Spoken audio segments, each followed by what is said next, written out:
Pour la revue de presse internationale, on va commencer, Hélène, cette revue de presse en Syrie, où on l'a dit, Moscou et Washington s'accusent mutuellement d'avoir fait voler la trêve en éclats. Accusation mutuelle sur le bombardement d'un convoi humanitaire, titre ce matin The Wall Street Journal, qui rapporte effectivement que les États-Unis affirment que c'est un avion russe qui a bombardé lundi le convoi de l'ONU qui se dirigeait vers Alep dans le nord de la Syrie, faisant au moins une douzaine de morts. La Russie, elle, vous l'avez dit, dément ces accusations.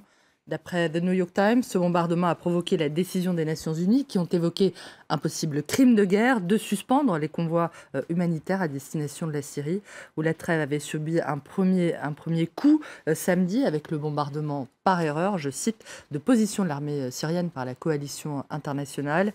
Un raid qui a tué une soixantaine de soldats syriens et que la Russie a présenté comme une attaque délibérée malgré les excuses présentées par les États-Unis. En tout cas, ce bombardement du convoi humanitaire de l'ONU suscite, c'est clair, l'indignation internationale. The Guardian rappelle que ces camions étaient clairement identifiés et que l'aide qu'ils transportaient avait fait l'objet d'un accord de toutes les parties prenantes.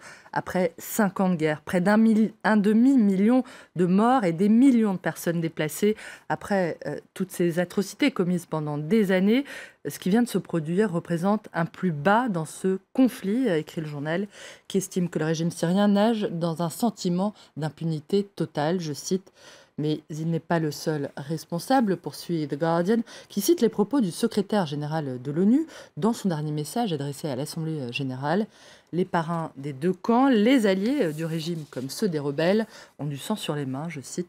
Ban Ki-moon, dont l'humanité étrille le bilan de 2 mandats à la tête de l'ONU, 2 mandats durant lesquels l'indignation aura été le maître mot face à la guerre, selon l'UMA. Certes, accuse le journal, le 8e secrétaire général des Nations Unies n'est pas l'homme des coups d'éclat, mais en diplomatie, le silence et l'immobilisme valent parfois complicité. Et sa diplomatie des coulisses est marquée par l'échec, je cite. L'humanité qui cite une fois n'est pas coutume son confrère The Economist. Après 10 ans d'exercice, Ban Ki-moon incarne la défaite de l'ONU, l'impossibilité pour les membres permanents d'élire un représentant fort et capable d'action, chacun d'entre eux souhaitant un candidat ne leur causant aucun problème dans leur domaine d'intérêt respectif. La fin de la trêve en Syrie, qu'évoque enfin ce dessin d'Annie Madar, publié par le quotidien saoudien basé à Londres, Al-Hayat, qui montre un diplomate tenant une feuille de route trouée par les armes. Nous voilà revenus à la case départ.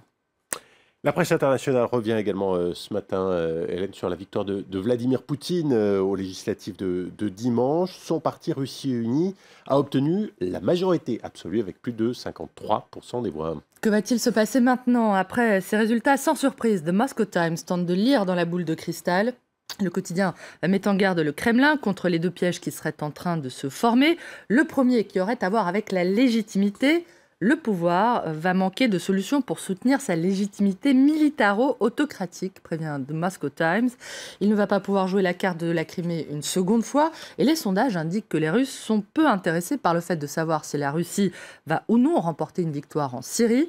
Ils sont bien plus préoccupés par leur niveau de vie et ils tendent de plus en plus vers l'isolationnisme, prévient le journal, qui voit se profiler une autre difficulté pour Vladimir Poutine, le délai jugé excessivement long entre ces législatives et la présidentielle de 2018.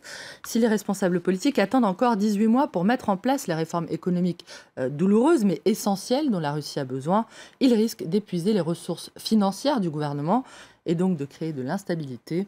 Le Kremlin, conclut The Moscow Times, n'a donc pas d'autre choix que de parvenir à un accord avec les pays occidentaux ou d'avancer la date de la présidentielle. Sans transition aucune, Hélène, on termine cette revue de presse à la rubrique People. Entre les acteurs Angelina Jolie et Brad Pitt, c'est fini. Et c'est sans doute l'actu la plus commentée du jour, Vincent. On a choisi pour vous le commentaire du Daily Beast qui explique pourquoi cette info prend autant de place. Parce qu'après, nous dit-on, près d'une décennie de vie commune au glamour inégalé, la séparation du couple le plus célèbre du monde, avec celui que forment Barack et Michelle Obama sans doute, prouve que l'amour, hélas, n'existe pas. D'où le long article en forme d'oraison funèbre proposé par le site. Tout y passe, Vincent, les 6 enfants, l'engagement de Jolie auprès des Nations Unies, celui de Pitt auprès des victimes de Katrina. L'auteur du papier prend congé de ses lecteurs en annonçant qu'il va pleurer des millions de larmes, je cite. Voilà. Voilà, oui, c'est ça, c'est une bonne conclusion. Merci Hélène Frade, merci pour cette revue de presse internationale.